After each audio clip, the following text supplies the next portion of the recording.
Welcome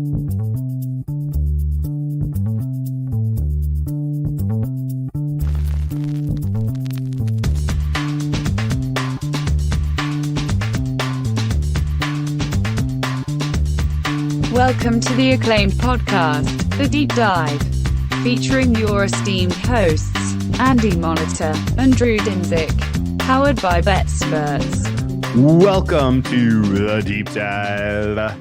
Andy, Happy New Year to you. Deep Dive listeners, Deep Dive viewers, Happy New Year to you. Last day you can say it if you're a curb guy. Is it?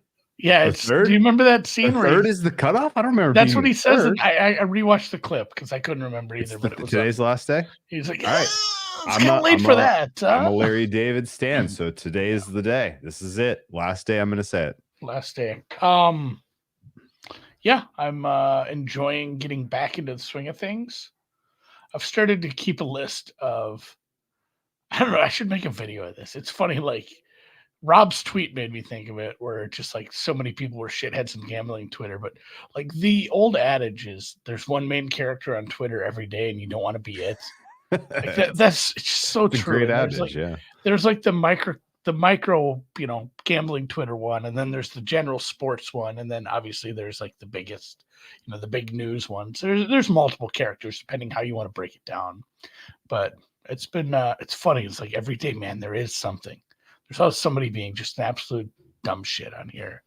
But I'm excited. And there's people who are regularly dumb shits that can't help themselves but throw themselves back in because it's been a while since they really got kicked around. Yeah, I don't know. I wonder if some of this is just like, because I am not a kink judger. I will not judge kinks.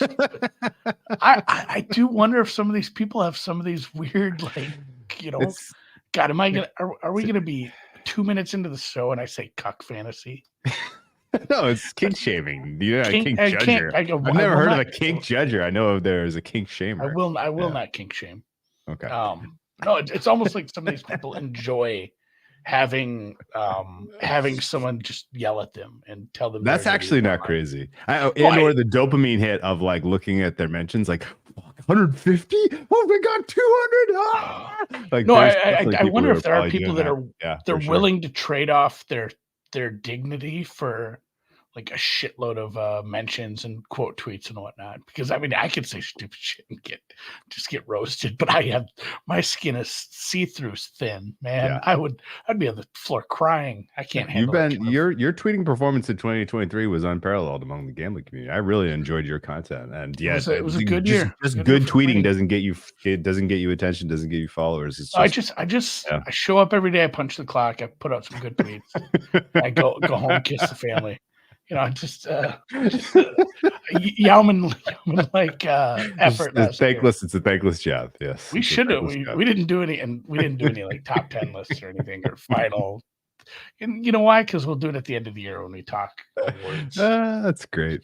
Yeah. We're going to do our own awards. Remember, we're going to do an award show this year. Absolutely, we're going to do an award show. We should talk about that after this. No question, we're going to do it. All right, wait, real quick before we get into the games. I don't have any broad commentary on Week 18. These games all look pretty tough to handicap. There's weird shit going on. Like if you made some bets before the Rams-Niners news today, I hold on for dear life, I guess. Who the hell knows? Like there's a bunch of weird stuff coming. I'm sure we haven't gotten to the end of it. So it's a tough week. Stake down. Don't do anything stupid. A lot of games left this year, guys. A lot of games left. So I don't think it's necessary to go ham. Redaholics, I was just giving you a hard time. I love questions. That goes for all of you. I love you guys when you ask questions. You ask insightful questions. Obviously, if you're not watching this live, it's harder, but drop a DM, drop a tweet, whatever. We will get to that when we get to the Jags game, just to keep my head in order. Can you send it to me independently? Because I didn't see it. I saved it. I starred it so I can restart it. Oh, thank you. I'll put it up on the screen later. Yeah. One last thing. Gambling resolution for the year? I don't know. Should I even talk about this? I hadn't thought of anything. I'm gonna exchange bet with the book that settles in crypto this year instead of largely doing my business offshore. I don't have one. This Bitcoin halving is coming. I want my bankroll in Bitcoin this year. That's probably not a bad one. I don't know. I think I'm going to focus more on rolling a bankroll over than having so much exposure on futures. That's a good call. Futures are so much fun for us as content guys because they're fun to talk about. They're fun to plan out. But I think I'm a lot of what I'm learning, and a lot of it's from you guys in the Discord, is just the weekly markets. I think that's just as much fun to sit down and handicap. Like, oh yeah, wide receiver. Which wide receiver will have the most yards this week? And there's always some shooting angles and some guys that maybe end up. Those are fun markets for sure. I think that'll give me the, I don't know, like the dopamine hit I want, or the fun that I have handicapping awards and futures markets without having to tie up money for goddamn 11 months sometimes. So I'm happy to have some of those starting to come through. It's awesome I said that in the Discord. It was nice to get my AFC North champion graded early again. No one had to die this time. Yeah, huge. You remember that huge. When they said, okay, we're not replaying the game, that automatically handed the AFC North to Cincinnati there. Yeah. All right. Let's play a game before we get into the actual games. Ready? This is a fun one. I'm going to grab a couple. Towel. I definitely spilled my polar. All right. Let me set up this game. I'm gonna ask you to make a couple markets, and then I'm gonna ask you to take a couple sides against those markets. You ready? It was an especially ridiculous year for quarterback injuries. Would you agree with me? Yeah. I mean, I think I don't know how the numbers relative to other years, but I just trust me. This has got to be in the 95th percentile of number of starting quarterbacks. So somebody actually talked about this. It's not really. It's outstanding, but not like the one of one. We've had shit like this. It just. Okay. I think a reason it's been kind of maybe put in our heads that way is because of the amount of games that were on primetime scheduled because they were going to have good quarterbacks who didn't. Here's so we had so many Jets games. It's like, oh my God, it was supposed to be Rodgers. Yeah, I get it. Here's what I'm going to do. I'm going to pull year by year. I'm just going to take all of the quarterback stats for running backs don't matter. And just like, number of, because you can pull those CSV number of snaps is in there. I'm going to plot the cumulative distribution of quarterbacks and number of snaps, right? And I believe this will be one of the weirder ones because I just don't think we had a whole concentration of a bunch of guys who had lots of snaps. I think it was a bunch of guys who had like 200 snaps. Yeah, I think it was just top heavy too. It was so many good quarterbacks. Yeah. So here's the market I want you to make, right? We now know starters for week 18 for the most part. I think we have them all. How many teams had the same quarterback make every start? Give me an over under on that, or give me yeah. Give me the year. Yeah. How many teams had? I mean, what is it, like 7? Oh, damn, you're close. It's 6. Was it? It's so 6. The Bills? Yeah, hang on. Yeah. How many do you think you can get without looking at it? I can get 5. Okay. All right, go for it. The Bills, the Packers. Josh Allen? No. Did he sit a game? I guess he is. Oh, so it is 7. It is 7 then. Let me double check. Love. Ooh. Did I miss Love? I guess I did. Love. Yeah, he's in there. Yeah. Okay. All right. Jordan Love. Jared Goff. That's 3.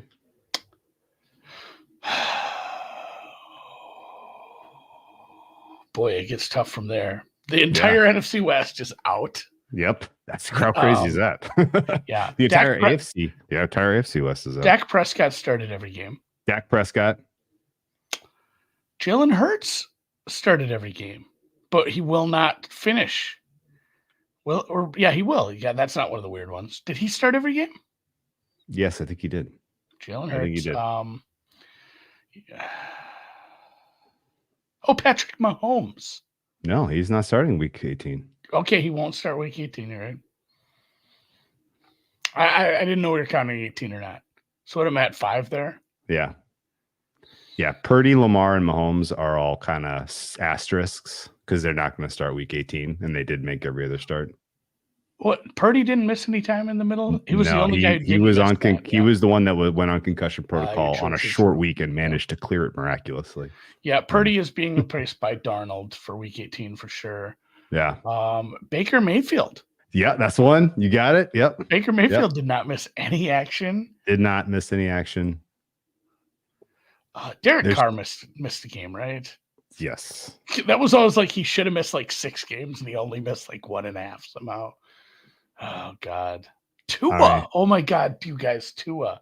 Tua. What are the odds of that? I know. Tua. I feel like we brought this up a few weeks ago. Like, hey, we're like 10 weeks in and Tua hasn't missed a game yet. He hasn't missed a game. game. Do you remember the discourse of the offseason? I guarantee we said it. Other people for sure said it. Like, should he retire? You know, the fencing and the multiple concussions. I guess the Pro Football Reference Carr did start every game, so I'm wrong on this. I should have done better homework on this. I missed Carr. Carr's on there. He did. He shouldn't have. He should not have. Yeah. There's one more. There's one more hilarious one. Jiu-jitsu, man, guys. There's one more hilarious one. One more hilarious one. Let me think. Trevor did finally miss a game. Trevor finally missed a game. Yeah, Tua got thick and learned jiu-jitsu. That's kind of where he went with that. Yeah. CJ missed a game. Yep. Obviously, the Colts were all over the place. The Vikings had 1 million. The Bengals, Lamar, he's in the asterisk category. He's not going to start. He's not going to start week 18. Starting. Russ got benched. Russ got benched. I forget about last week. Yeah. No, I'm thinking. Oh my God, it's Howell. It's Howell. It's Sam Howell. Sam Howell managed 17 starts. It's hilarious because he did get benched, but then because of the hamstring to Jacoby Brissett, did get his 16th start and will make his 17th start this week. The Commanders somehow had a complete season of starts out of Sam Howell. Meanwhile, the Browns, who are already locked into the playoffs, started 5 different quarterbacks this year, or will start their 5th. We'll start with Driscoll. Where'd they come up with Jeff Driscoll? Who knew he was on our roster? So I saw someone tweet something about Jeff Driscoll before I actually saw the tweet saying Jeff Driscoll will start for the Browns. And I had to think about it. And I said, I'm pulling it up. Like, I was 90% sure the Browns had signed him in the last week or two or something when DTR got hurt. But I was not 100% sure. I'm like, is that is Purdy, or for a second I'm like, is Darnold getting jumped by somebody? Like, is he starting over Darnold? I was trying to think of like 3 or 4 different teams that he could have been on. I'm like, pretty sure it's the Browns. It's the Browns. Because DTR got put on the injured reserve. He would have been the guy, but not to be. So Jeff Driscoll will be backed up by PJ Walker. PJ Walker, not even good enough to get the reserve started. They're going with Jeff Driscoll. That's wild. PJ Walker, if you're in this chat, show yourself and explain how Jeff Driscoll beats you out for this. He peaked in the XFL or Can you name the 2 other teams Jeff Driscoll was on in the year 2023? Because he had 2 stops before Cleveland. Jesus, no. I mean, there's how many of those transaction tweets do you see where it's like this, he's been added to the the practice squad, and then 3 days later he's been cut. Yeah, his 2023 started out as a Houston Texan. He was UFA'd on March 23rd. He was signed by Arizona on April 23rd, and then they went through the dance of practice squad, activate, practice squad, and then eventually Cleveland signed him from the practice squad on December 23rd, and he is now starting. So he has been in Cleveland for a hot week and a half, and he is now the starting quarterback of your Cleveland Browns. It's a gorgeous time of year to be, that's the worst part about these guys who are at this level of football. We're good enough. Like, Jeff Driscoll is an amazing quarterback compared to everybody in this chat. And us, of course, but he's not good enough to make it with a team. He's not one of the 50 everybody in this chat, including PJ Walker, including PJ Walker. Yeah, Which is funny. amazing. But it's great. So guys like that, like I would love to do, like, I'm gonna reach out to him or somebody like a journeyman. Like, I want to hear what they do. Do you just find like a furnished apartment? Do you just get one of the, do you stay at like the extended stay inn that has like a Great kitchenette? question. Because you can't like you can't rent an apartment or anything. Amazing. Very Yeah. much. He's 30 years old. His team history was Niners, Bengals, Lions, Broncos, Texans, Cardinals, and Browns. Oh, so I was going to say, it stuff. does not matter who stuff they're for him. playing. It's a revenge game. Although I do remember him on the Bengals. Yes. Yes. That's funny. All right. I would just get an RV. All right. Well, let's you ready to get into some of these games? Yes. I don't have a lot to say about a lot of them, so these will be quick, but let's start with Steelers Ravens. Looks fine. Total maybe a hair low because Steelers are playing a little differently with Mason Rudolph under center. I don't think Mason Rudolph is good, but he's certainly running the offense more efficiently than Kenny Pickett or Mitch Trubisky did, which is not necessarily that's faint praise because it's more of an indictment of Kenny Pickett and Mitch Trubisky. Little story back in the million years ago, that during training camp, I heard during the draft, I heard whispers about the Steelers kicking tires on quarterbacks and like round one quarterbacks. And I was like, oh, what? And then nothing really came of it. And I was kind of like, I guess that was just bullshit because Will Levis was there for them to take at 16 if they wanted to. But I guess maybe they had eyes for Stroud or something and they thought maybe he would slide. But whatever the case was, the sign was clear that they were maybe not exactly sold on Kenny Pickett. And I would say that the last 12 calendar days would have reinforced that substantially because he's basically been now your healthy QB2 behind Mason Rudolph. And I don't know, Steelers may be making a playoff game, which would have been the upside to their preseason expectations. They've won games in absurd ways. Mike Tomlin has zero chance of coach of the year because this is just a hot mess right now of franchise. They fired their offensive coordinator this year. I can't believe that they're a win and a couple other fluky but likely things away from making the playoffs. Isn't favorites win put the Steelers in right now?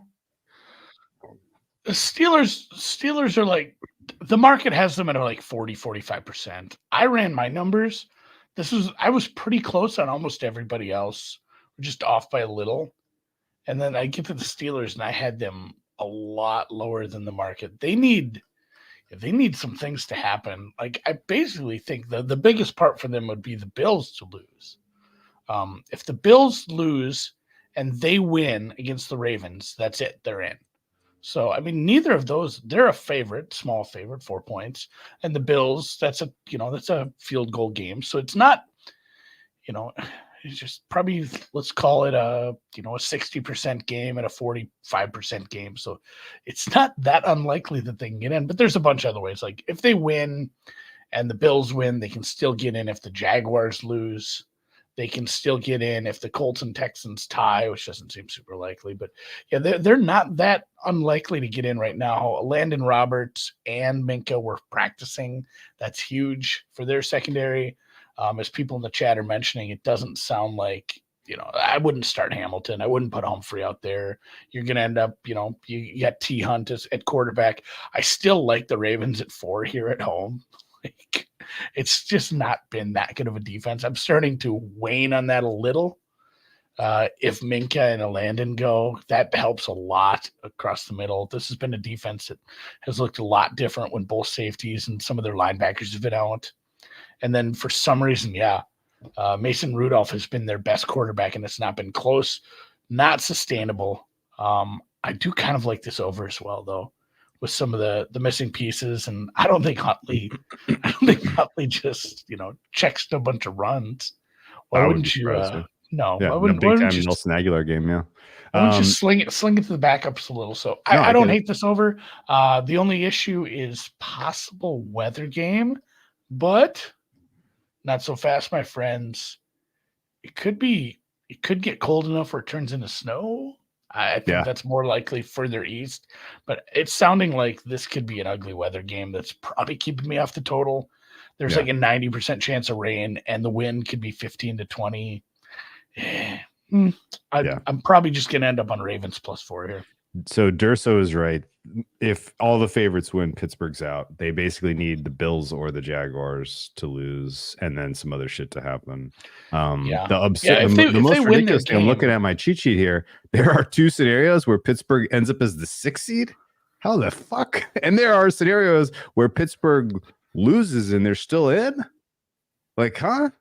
That's wild. Pittsburgh can lose this game and make it playoffs still somehow. If they lose, then the Steelers, the Jaguars, the Broncos, and the loser of the Houston Indy game would all be 9-8. In that scenario, Jacksonville eliminates an AFC South team because it's a head-to-head for the division, and then you have a 3-way tie left. And they'd all have 6-6 records, and the Steelers would have strength of victory. So, unreal. Yeah, it's a 4-way tie that has to get broken at the divisional record first because I can tell you AFC South. I definitely can't remember a worse team with a chance to play a playoff game. Because like Steelers, like realistically, like the Vikings have a shot too. The Steelers, I think if you line them against full strength every other team right now in the AFC, I would put them behind the Chargers just because the Chargers are starting Easton Stick. I would put them behind the Zappy-led Steelers, but I would have some sincere thoughts about making full strength Jets favorites over them. Broncos, Raiders. This is a bad let's team. Take a quick timeout. The entire Tennessee, I guess, is a weird one. Yeah, go ahead.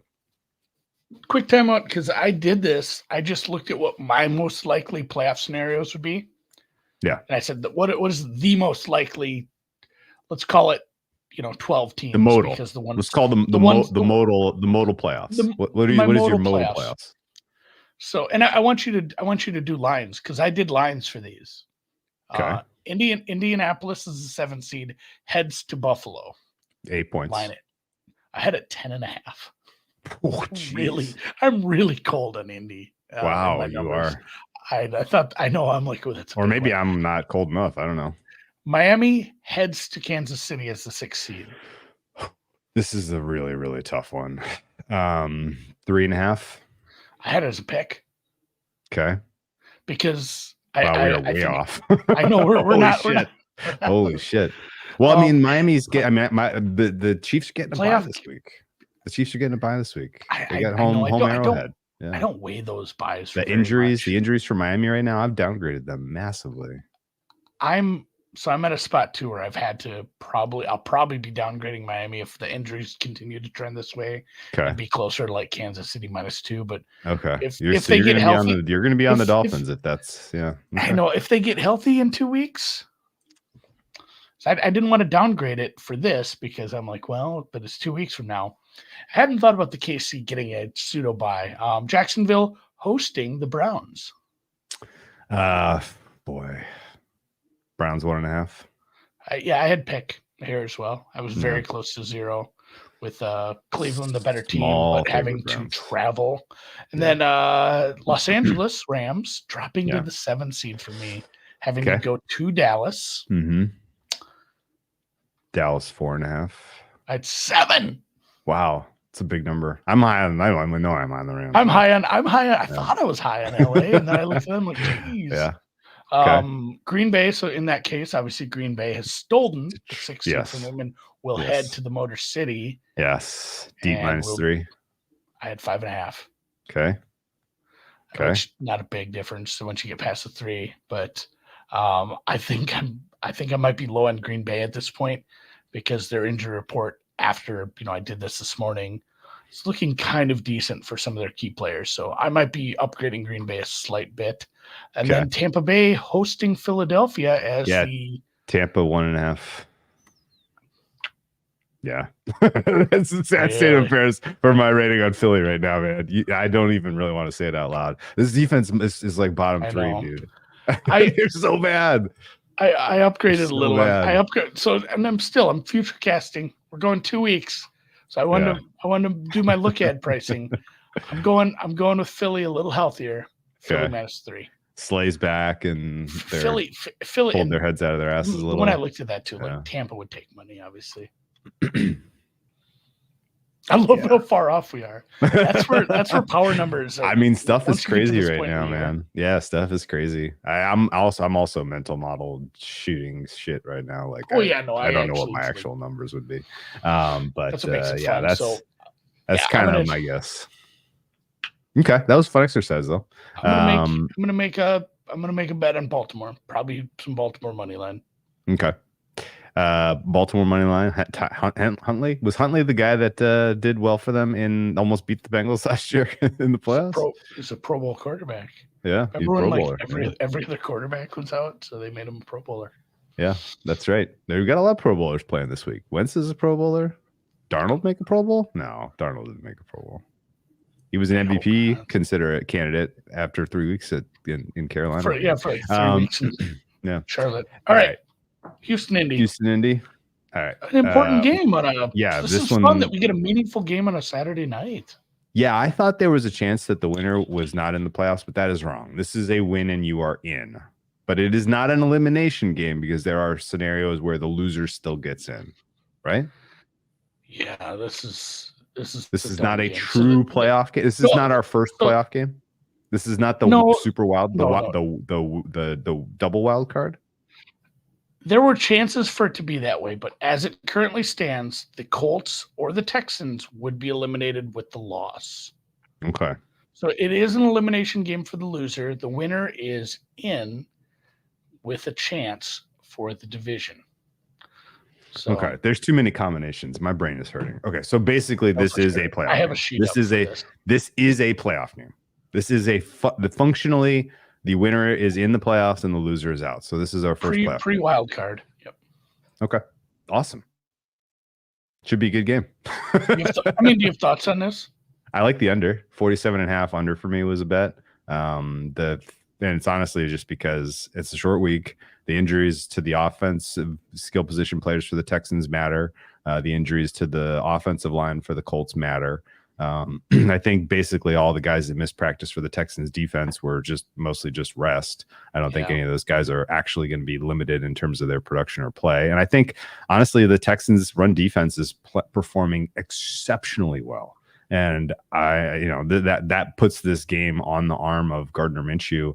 I think Steichen would probably like to, kind of find a game state that it's not all about him coming back. So this has a lot of whiffs of field control and special teams and field goals, not touchdowns to me. So 47.5 was too high. My fair was 46.5. And, I mean, the Texans offense is obviously they have the better quarterback, but Stroud's on the road. The Colts D line is playing well. And Stroud only has Nico Collins to target. So Dalton Schultz, for whatever reason, he's never really vibed with Stroud. And the running attack for the Texans is like wildly inconsistent, maybe bad. So Texans are going to have to get it done through the air. Colts are going to have to get it done through the air. Both of these quarterbacks are probably going to be in conservative games, conservative-ish kind of modes. And that's where I'm stuck because you're saying two things there. Where a lot of throwing would be a lot of stop clocks. Have to get it done through the air, but a conservative game plan. I'm not saying you're wrong; it makes sense, but it is like saying two different things. And I did like this over to start the week. It got steamed up a little. I like it a lot less knowing what I know now about the Texans, wide receiver injuries. How it's probably not going to go my way. Neither, like you're saying, neither team is likely to be able to run well. If Steichen puts together a game plan, a scheme that allows him to get the running game going, I think the Colts win this. I think the Colts are, and I'm low on the Colts. I'm kind of low on both teams right now. A lot of it is injury based. Minshew has the high variance of maybe he just throws 3 picks and fumbles the ball, and this game is never never a problem for the Texans. But if neither team can run, I guess I like the Colts wide receivers better, and it's kind of a lean towards the Colts here at like plus 110. Yeah, Minshew's better at home than he is on the road. He's a walking turnover on the road for what it's worth. Yeah, I guess I lean Colts too, but I wonder if it's like a Kamara game, except with a different player, where you just put, hey, we're using the Saints game plan. Like we can't run.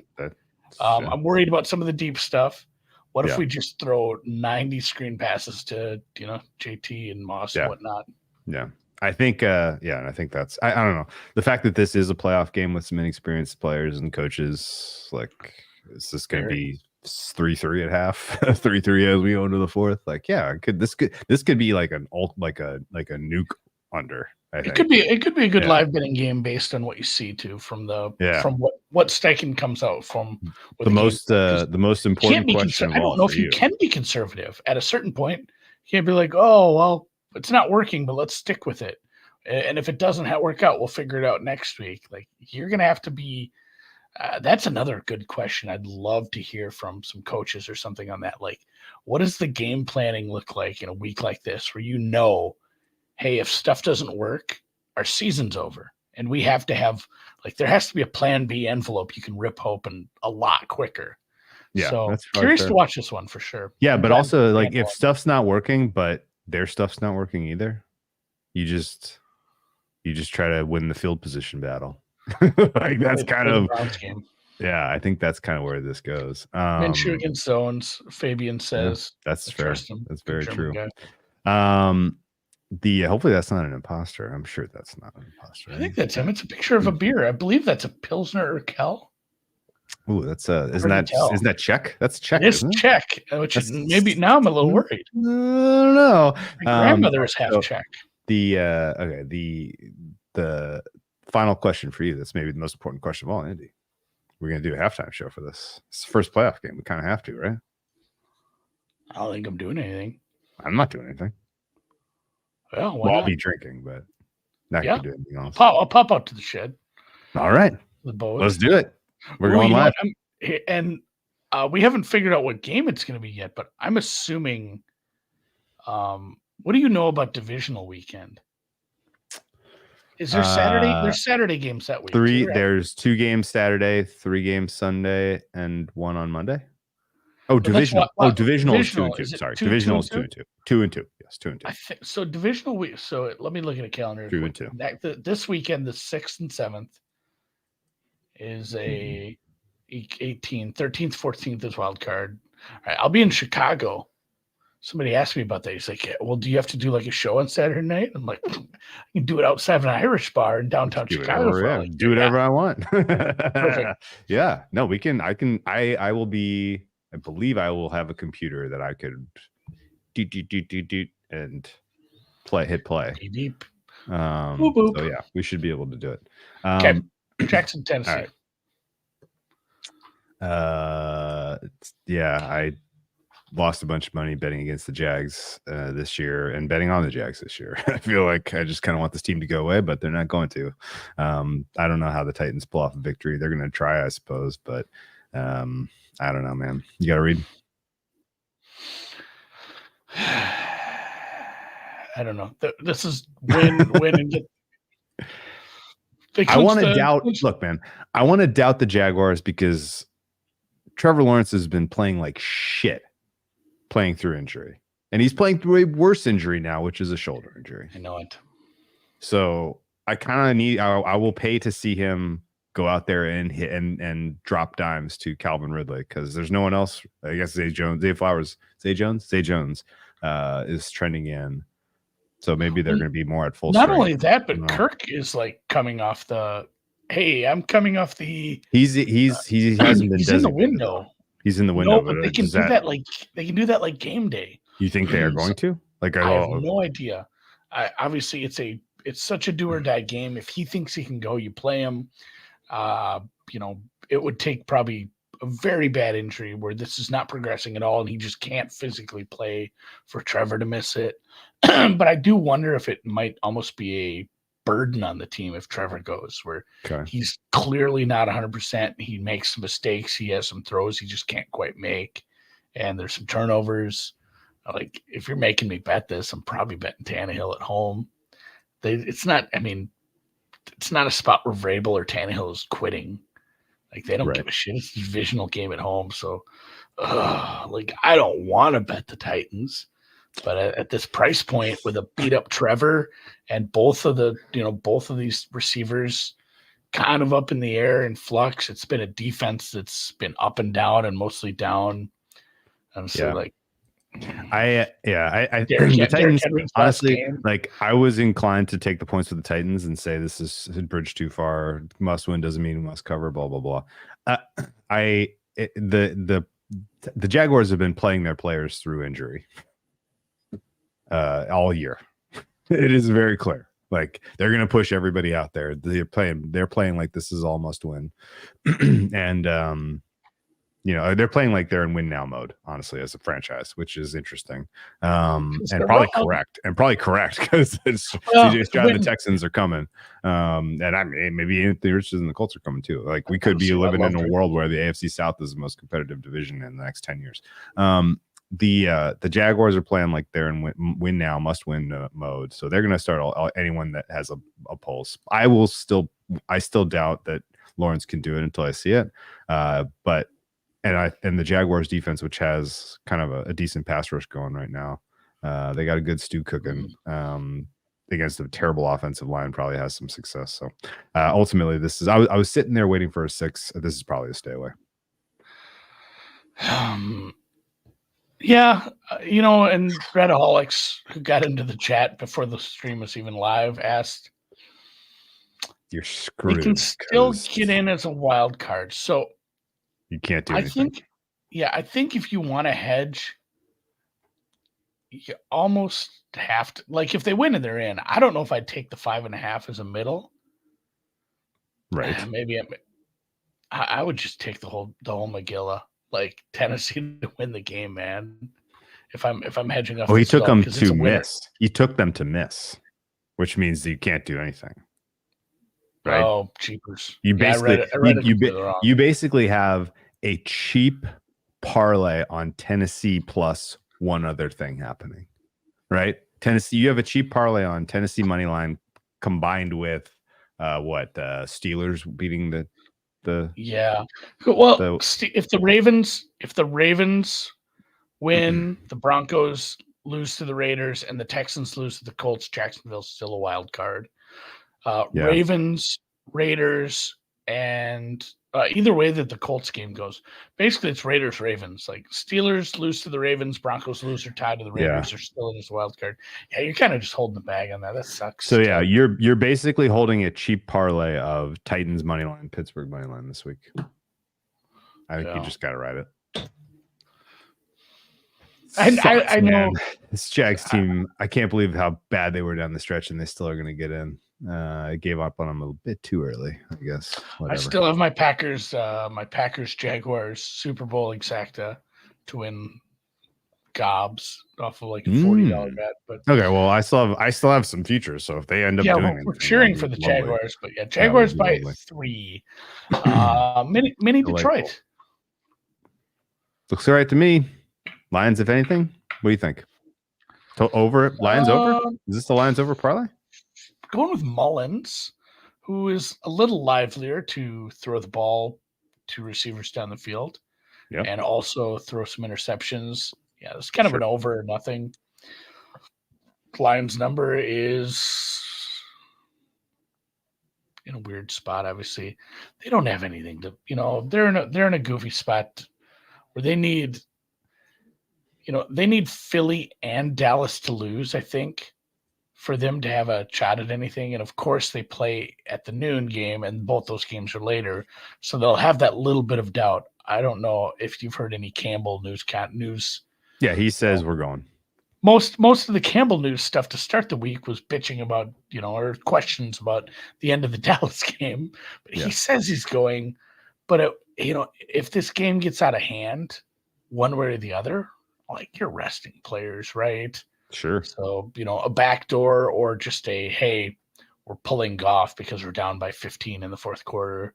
Like, the comeback doesn't seem super likely. Probably a good live betting game. Yeah, I don't hate the over, but again, that's the only thing that scares me too is like, oh man, this over was cruising along. Maybe a first half look on that because there are game states where it's like, all right, Minnesota's dead. They're just kind of going through the motions here. Detroit's dead. They're gonna Teddy's going in. Get Teddy's retiring. Why wouldn't you get Teddy's on the field? I hadn't even thought of that. Yeah. I'd want to get Teddy some snaps. Lions got any semblance of a pulse in the NFC in your opinion? I mean, Get some experience with Goff at least. Goff's been to the Super Bowl.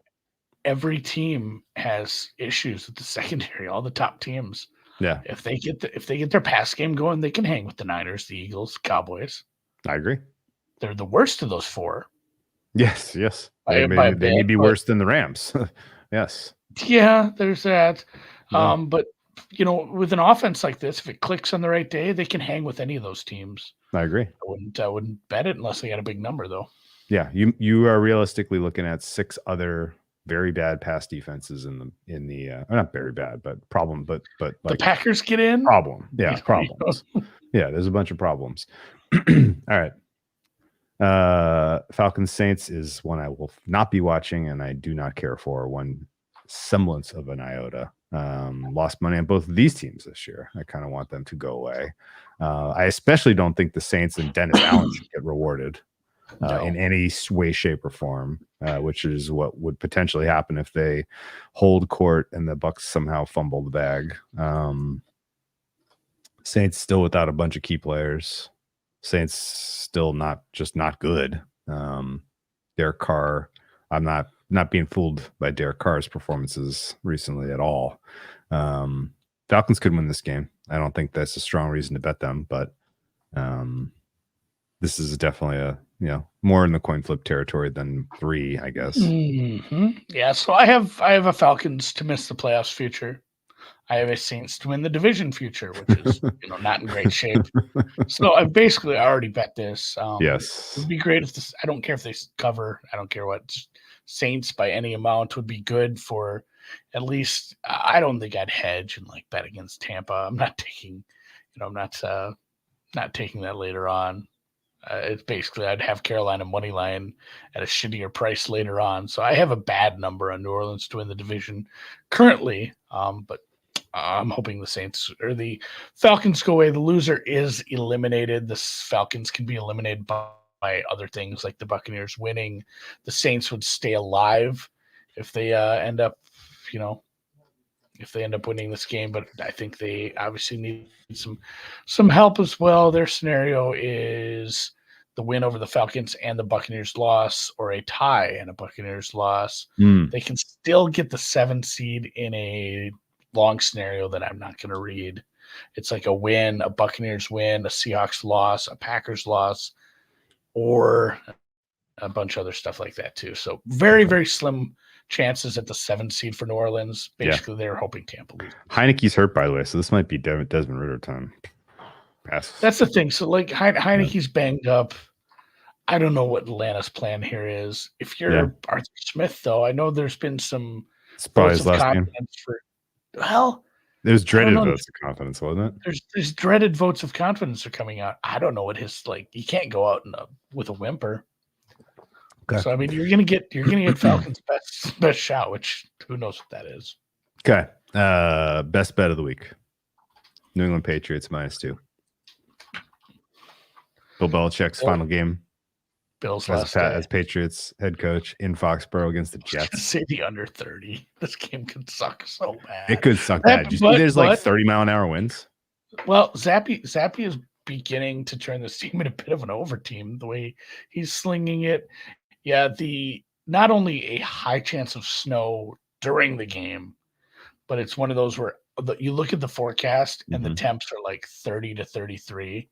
Yeah. So it's it could be sleet, rain, wintry mix. This could be a gross game. Yeah. You know what I call that, Andy? Belichick weather. Belichick weather. Oh my God. I don't want to bet them. Dude, the team. I don't know if you're kidding or not. I bet them. No, I'm all in. I'm not gonna not bet Belichick's last game as a Patriot. Can we just against the Jets? Against the goddamn Jets? I might just take the money line. What if they win? They're going to win by 1, man. That would suck. That's in your head. Oh, look, man, there's a lot of Jets that I think may make business decisions in this game because there's a lot of guys that need to get re-signed next year or maybe leaving in free agency. I don't think that there's a ton of impetus for the Jets to come out and play especially hard. Patriots defense is trying hard. Did you see the Patriots trying hard on the road against the Bills last week? The way that they turned the ball over in the first half, most teams in their state at that point in the game, it's like, all right, well, see you next week. We're done. Season's over. Like they actually fought hard in that game. It was it was like an impressive effort. And I think honestly, Belichick, I guarantee you he's going to kind of get these guys fired up, and they're playing for him. They're playing hard for him. And Zappy's been all right. Maybe I I'm didn't crazy. think it was going to be any difference. But I'm going to feel great. Lose, I'm not going to regret betting on Belichick's last game as a pet. Buccaneers, Panthers. You got any appetite for the dog here? didn't work out so well last week for folks. No, and I no, it didn't. Oh, I forgot you were on. I'm sorry. It did not.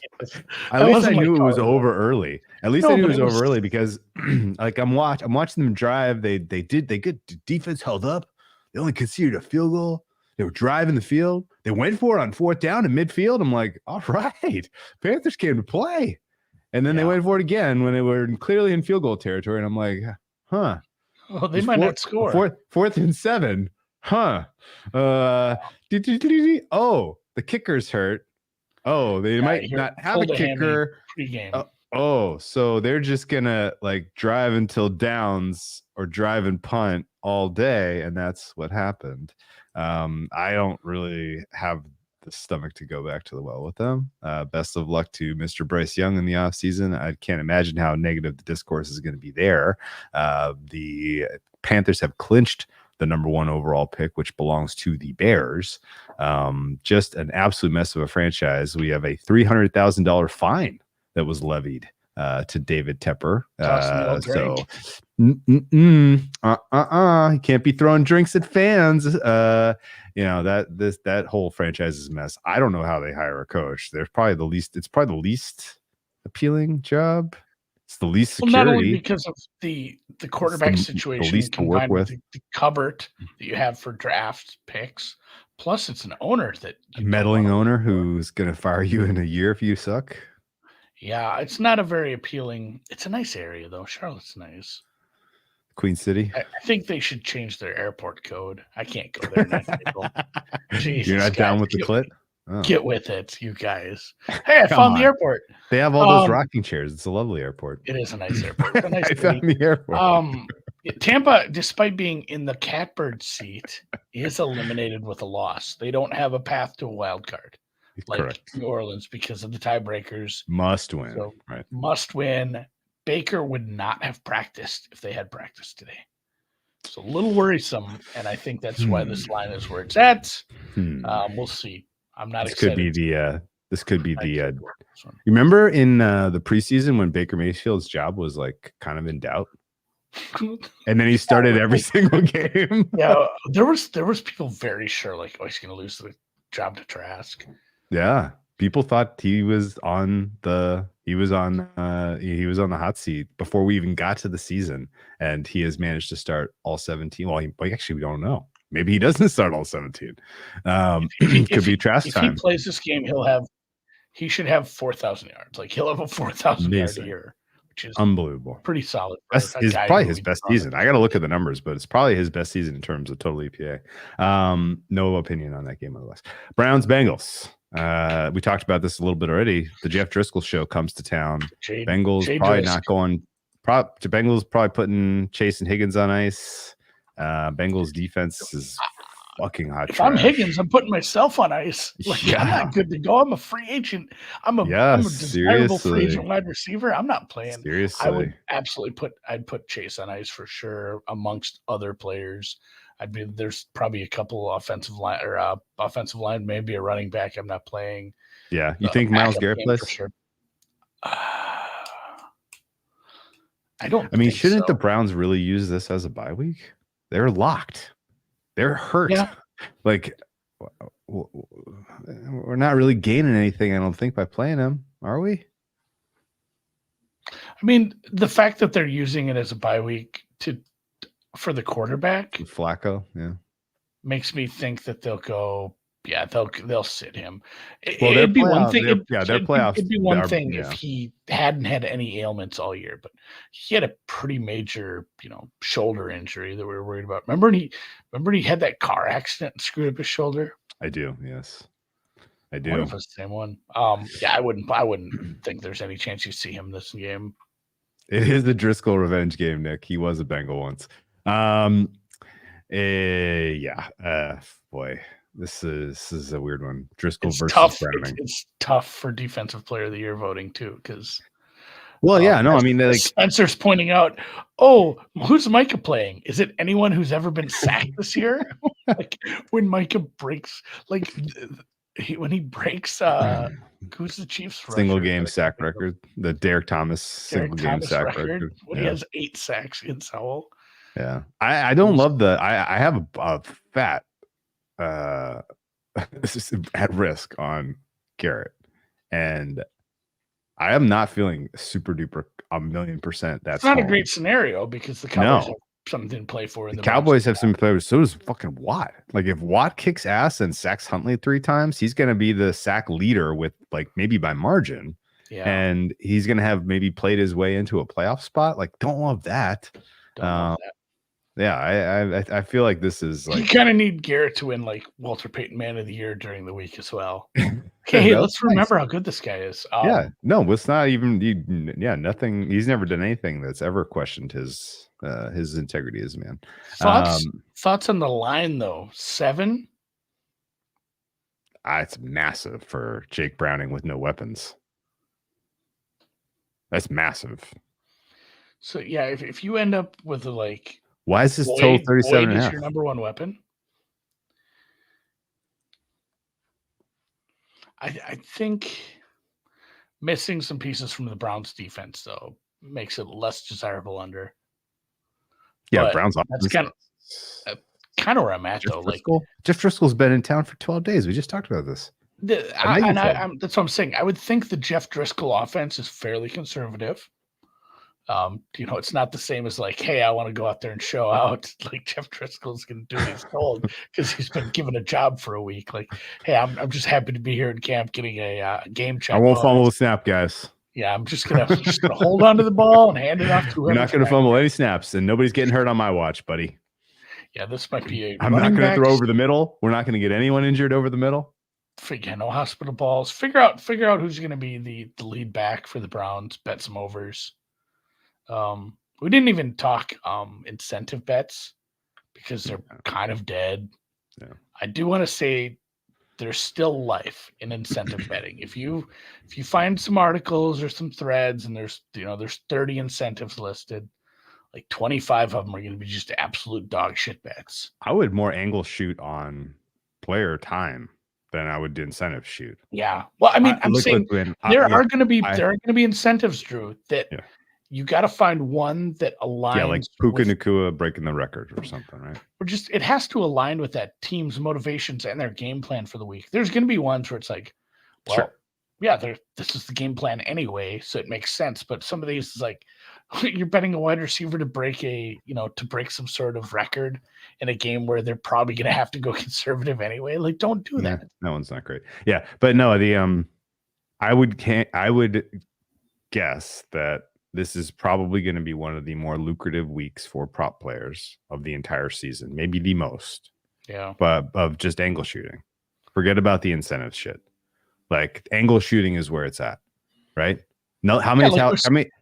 There's a conservative game plan coming from the Browns. Figure out who the running backs. Yeah, exactly. That Nelson Aguilar, he's going to get 1 million fucking targets. And the other guys, Odell Beckham maybe plays a series. Zay Flowers maybe plays a series. He's on a boat, man. Who is Zay Flowers? Did you not? Oh, we didn't even touch base on that.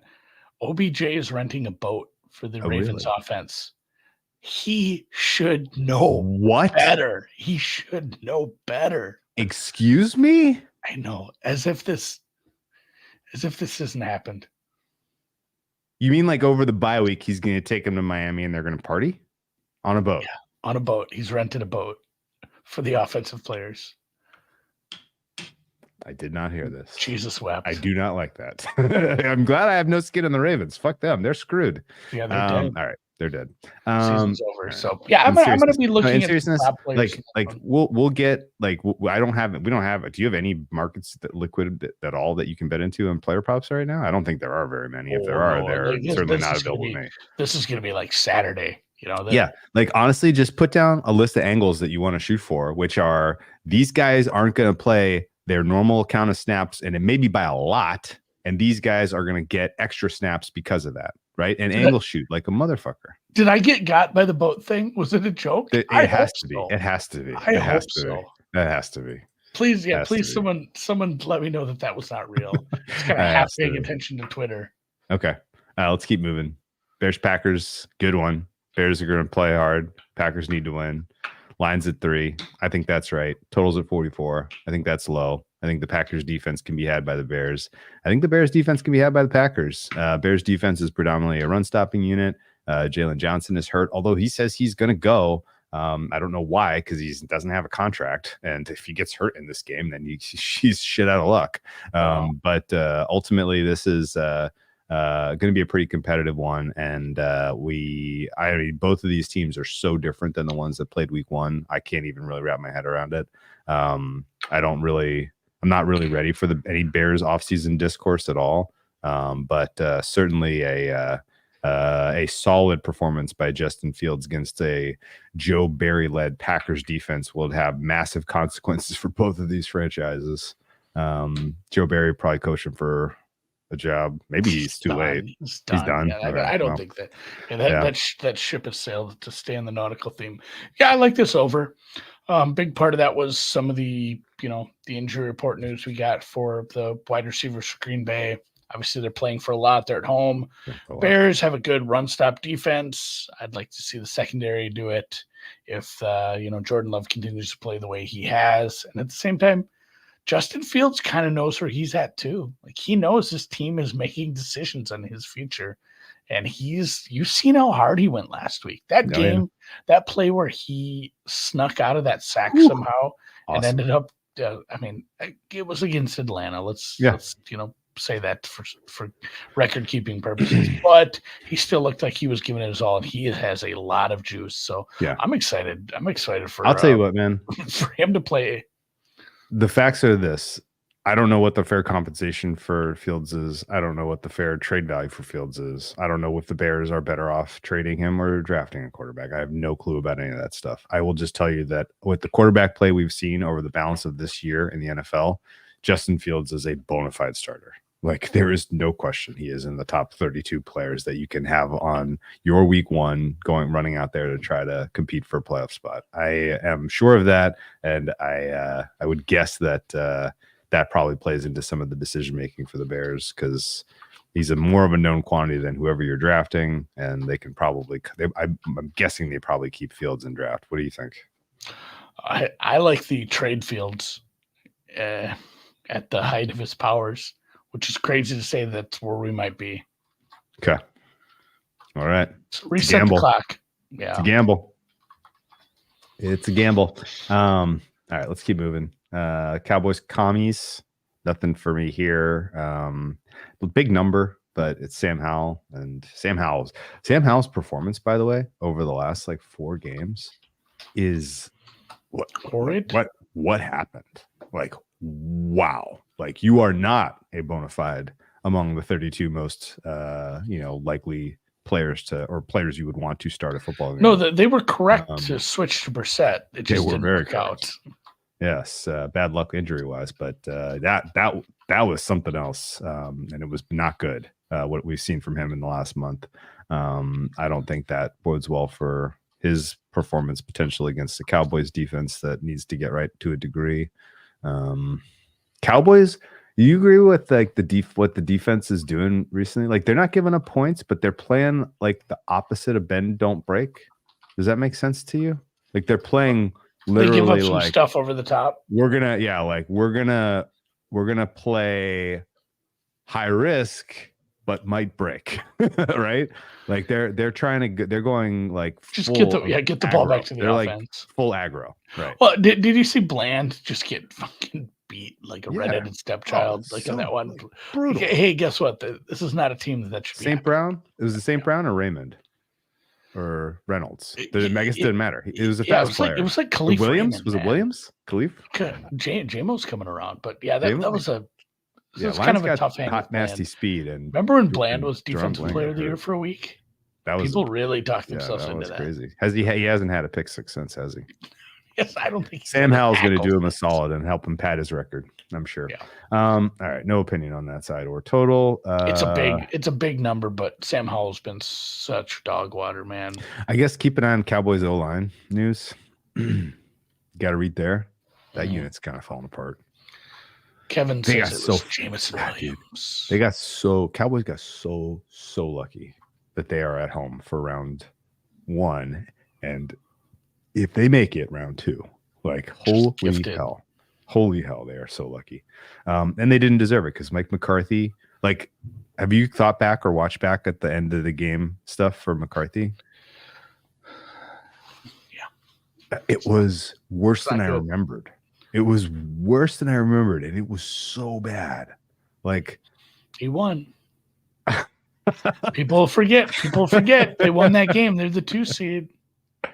Oh my God. All right, let's keep moving. Broncos Raiders, no strong opinion here. Although our friend Brinks's most famous mush friend loves the Raiders. So just a little buyer beware. If you get involved with the Raiders. Small bet on the Raiders under 7.5 wins from like mid-season. Mm-hmm. Oh, he loves the Raiders, and it would cash his Broncos season long under. Oh, that's he loves it. So he's gonna hang a double L. In this that game. Doesn't help. Yeah. I always hate doing this because that doesn't help me, Andy. I don't have that bet, but I'm saying it. So essentially, I've bet the Broncos money line here. Okay. I mean, you saw what we got, with the backup. Aiden O'Connell's not very good either. The way the Raiders defense has been playing, I think this total should be a little lower. Josh Jacobs says he's going to give it a try, but the way those quotes looked, it's like, hey, we're going to do everything we can to try to get him in this game. It's like, well, it doesn't sound like he's going to play, man. Like, I really don't think he's even 50-50. So this could be, AOC without a running back again, another Zamir White game, and the Broncos trying to do it with the backups on the road. It's indoors, but I mean, have we ever seen an indoor game in Las Vegas be low scoring? I'm trying to remember one. There's been one. I do like this under. Yeah, it was the lowest scoring game of the year. Amazing. The Broncos, for what it's worth, are a little bit of a different offense with Stidham than Russ, right? Like Sean Payton coaching Russell Wilson was literally put him in a box. Sean Payton coaching Jared Stidham is, what can this guy do? Yeah. So keep that in mind as you are pricing the Broncos. Mims, McGlinchey, Perrine didn't practice. Sutton is limited coming back from his concussion. We'll see what the Broncos injury report looks like, but still, even with that against a Raiders defense that's played better at home, I kind of like this under. Okay. Philly at New York. I played some G-men. Took the points, played a little money line. Actually, I'm sorry, I didn't take points. I only played plus 210 money line. Straight up on the G-Men. Straight up on the G-Men.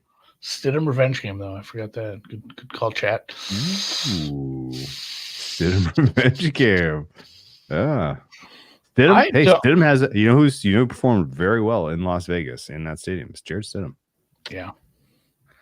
I don't hate this because as much as we were a little off on the Eagles when we did those lines earlier, man, this Eagles defense, and like we said, the Cardinals only had 6 points at half, but basically every drive in the first half was a long drive where it was either a missed field goal or they had the one turnover.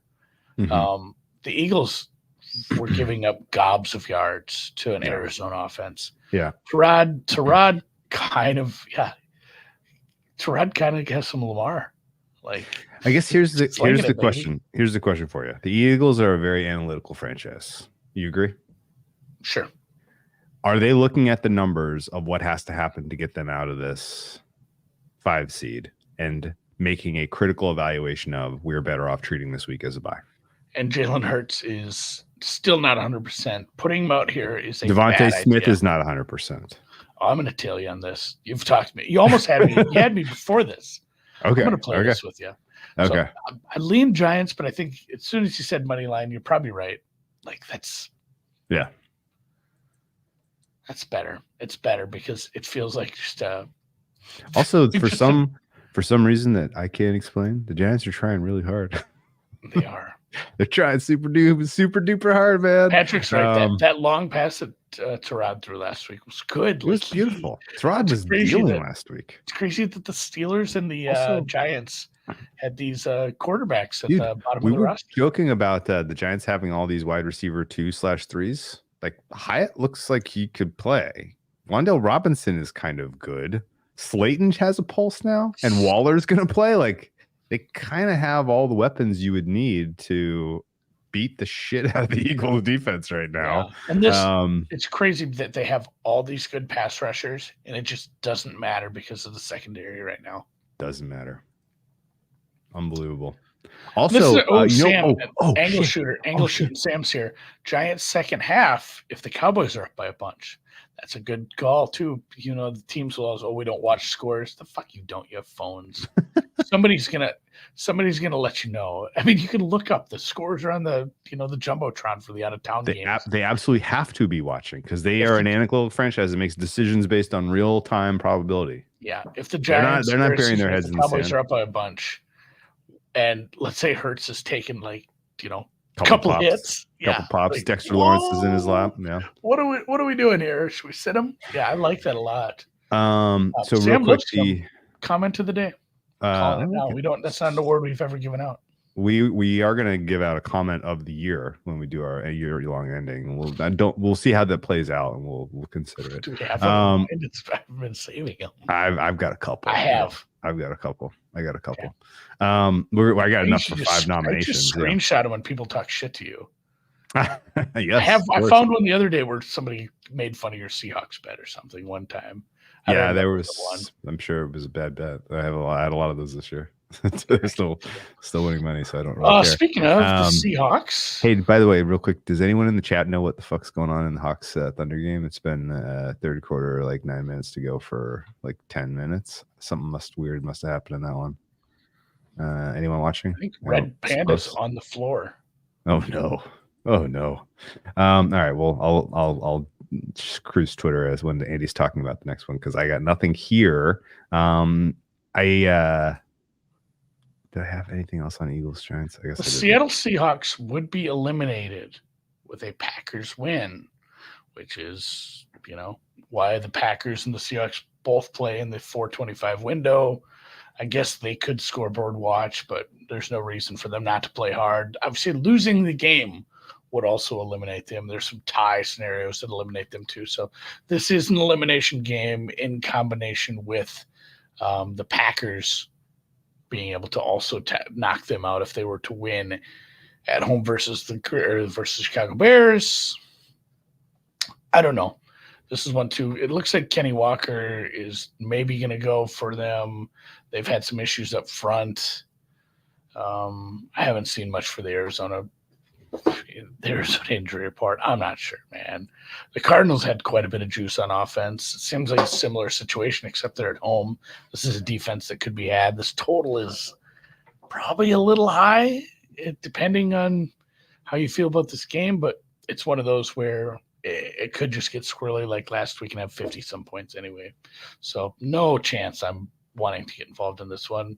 If you want, I'd consider playing something like the Cardinals team total is going to be 21. If you like an over here, you're essentially saying you think the Cardinals score. So I think a better angle would probably be just taking that lower team total. Yeah. Okay. That makes sense. Did you see we have another Fabian Suma in the chat? I guess the first one was or is this one a second imposter potentially? Oh, how do you know? We got to get to the bottom of this. This is like a movie trope. How do you know I'm the real one? Yeah, interesting. Interesting.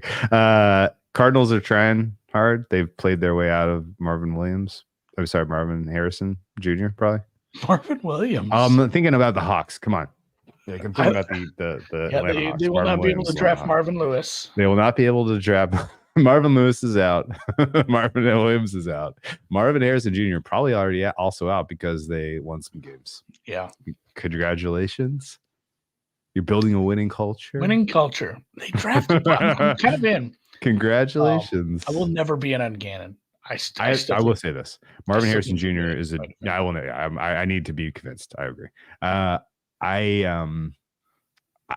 Marvin Harrison Jr. is probably the most likely generational talent.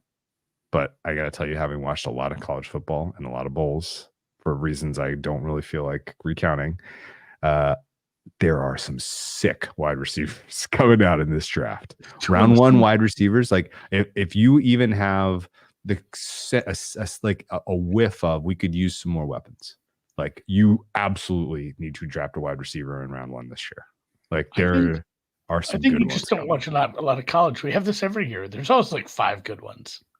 There's some good ones this year. There's some really good ones, though. Puka Nacua obviously was a can't miss last year. Washington kid, LSU. Like there's some good. Yeah, dude. Rome. Is it just Rome? Is that how you say Rome? His name? Yeah, Puka, by the way, was a Husky last year, right? No, he was BYU. I thought. Oh, BYU. Okay. Yeah. Okay. Anyway, whatever. Oh yeah, Suma.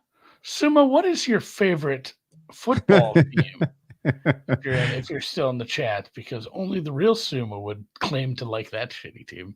Good all right. He was a BYU. Okay. Seahawks, Cardinals, no other opinion. Seahawks defense, they blow it up. Seahawks, Pete Carroll on hot seat? Probably. No, he's got too much forced retirement. Thick as thieves. Okay. Thick as thieves with the owners. All right. Let's move on to the biggest game of the weekend. Surprised this didn't make it in prime time. Carson Wentz against Sam Darnold. Oh my God! In the Rams at the Niners. Unbelievable. We got some serious. This is gonna be a weird one. I got it. The battle of the second overall picks. Wasn't Darnold second overall? Was he? I thought he was first. I think Darnold came. No, it was second after Mayfield, Darnold. Yeah, and Wentz went after Goff, right? Darnold was third. Who went second that year? Was there another quarterback, or it wasn't Josh Allen? It wasn't Rosen. Those guys were later. It wasn't Lamar. He went last. Saquon Barkley. Oh my goodness gracious! The chat. Oh my goodness! Somebody even said Saquon. Oh my goodness! It was Saquon. Oh wow! What was the Giants general manager? That guy. God damn it! Carolina guy. Yeah. Pretending he's on a computer. God, what was his name? Oh my God! Gettleman. The chat knows. Thank Gettleman. You, Alex Heart Attack. Gettleman. Better not be your last name. Whew. Whew. What a winner! Although, hey, Andrew Thomas, that was a hit. Although we can't say healthy. You got anything in the Niners Rams? Did you get sucked into a bad plan? I have lists like Darnold obviously starting. McCaffrey was ruled out days ago with that calf injury. This is best case scenario for the team. Obviously, getting him 3 weeks off. Armstead has been injured. Bosa, Williams, those guys aren't playing for the Rams. Obviously, you already mentioned the quarterback with Wentz, but Kyron Williams not playing. Cooper Kupp not playing. Aaron Donald not playing. I don't think Nacua plays. It is skeleton crews on both sides. If you want to take a swing at this game, have fun. I don't know what to tell you. Yeah.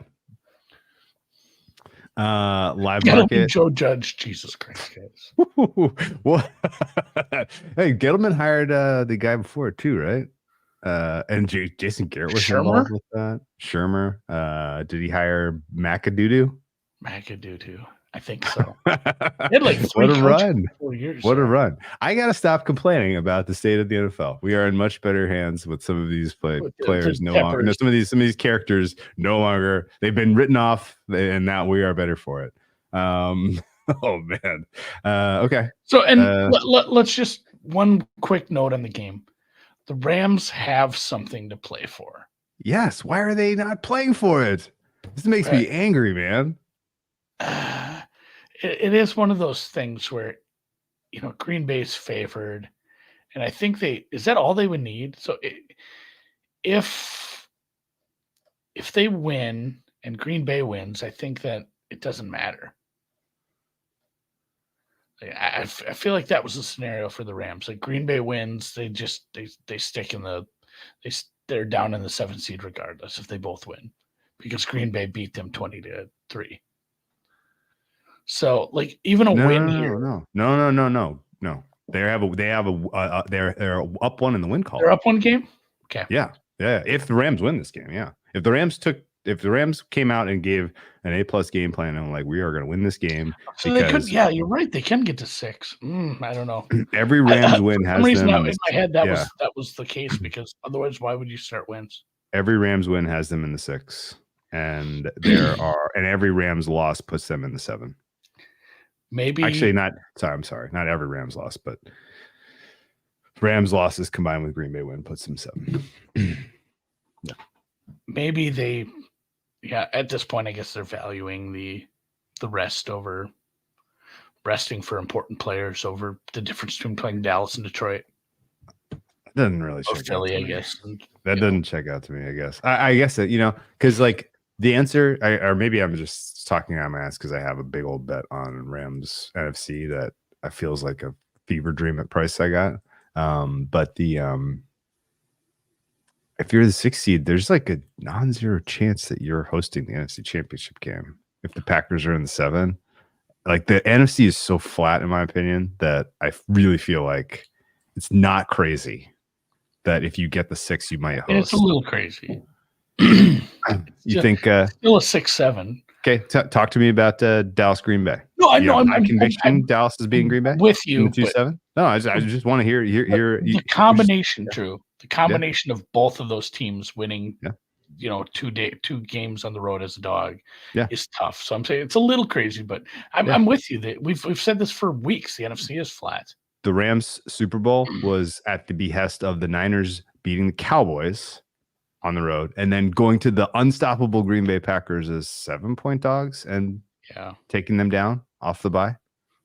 Like, it has happened recently. It has happened recently that someone in the mix down there has gotten hot at the right time and gone bang bang and opened the door for the Rams to host the NFC Championship. This is a little puzzling that they aren't going for it, because the door was open. You don't have to play some of their good pass rushers. You might only have to play your starters for the first half. Just go in there, fuck Darnold up, and get out of there. Okay. Interesting. Okay. It'll be something that's talked about when they end up in the 7th seed. Okay. As long as we're here, when this is the end of the NFC, for all kind of future purposes and my rooting interests, so cards on the table, what are my rooting interests? Okay. The most lucrative outcome for me in the playoffs is the Rams win the NFC, and it's not close. The second most lucrative outcome is the Cowboys win the NFC. I bet them at a terrible price, at a terrible time. Like, I think I bet them right before the Niners like absolutely opened a can on them. I think I had I bet the Cowboys win the NFC like that week or the week before. I don't 100% remember, but it would be great for me if the Cowboys won. I don't feel like that's very likely. There it is. He's got it. Do the thumbs up, guys. I don't feel like it's very likely. Hang on, ready? I can't do it this way. You can't. I can't. I'm flip fist bumping. Okay, I don't think it's very likely, but Cowboys beating the defying the odds and beating Mike McCarthy's in-game decision making and winning the NFC would be good for me. That's it. Any other outcome in the NFC, and I'm small minus, which means I'm kind of against Niners at price. Yeah. Do you have an opinion on that? It's fine being against Niners, I think, at this point. Am I being stupid being against Niners at price? Are they just the juggernaut this year? And we know that from what we've seen. I think we've seen that the secondary can be attacked and people can score in this team. Like, somebody just has to get a couple stops against all these offensive players. And I'm not saying that this is strategy or the plan, but man, Ayuk gets hurt. Mm-hmm. Trent goes down again. Debo misses a game. One of those guys, if one of those guys is out, anybody left in the NFC can hang with this team because all of those offenses are good enough. I'm counting Seattle as being out in this scenario. Yes, I have Green Bay and the Rams in. Any one of those teams could score enough points on San Francisco to hang with them. But there's also a lot of scenarios where, the Niners just fucking skull fuck, man.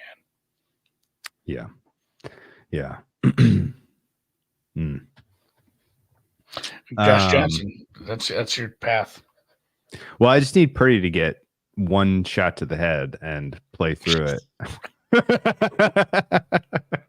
I don't know why. I'm not saying like concussed, but like he just got every game he's gotten like a whiff of a pop, and he's then those just stingers, like an absolute he's an interception machine. Like he is Jekyll and Hyde.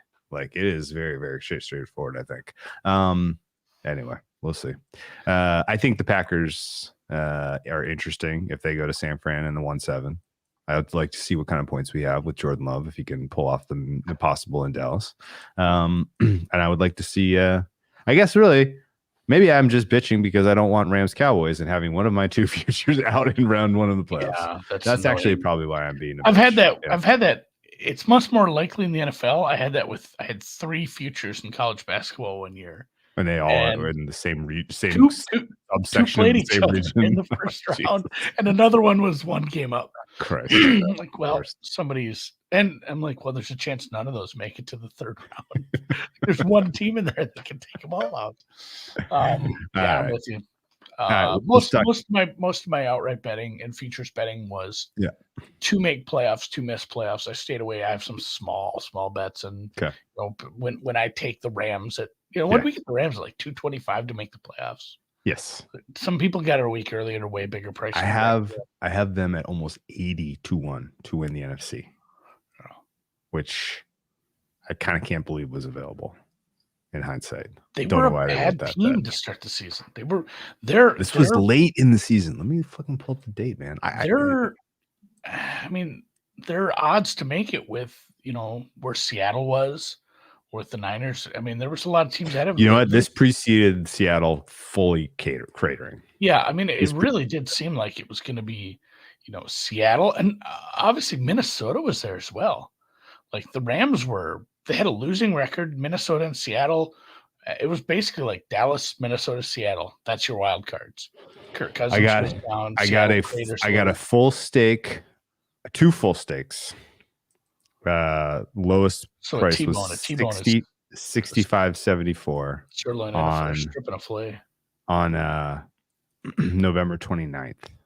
So 65-1 was the last bet I made in that market on November 29th. Durso says he got 60-1. Yeah, good. That's about. We're right in the same lockstep there. Yeah, we're sharing notes. Yeah, I don't know anything right home about, but I'm cheering for the Rams as well.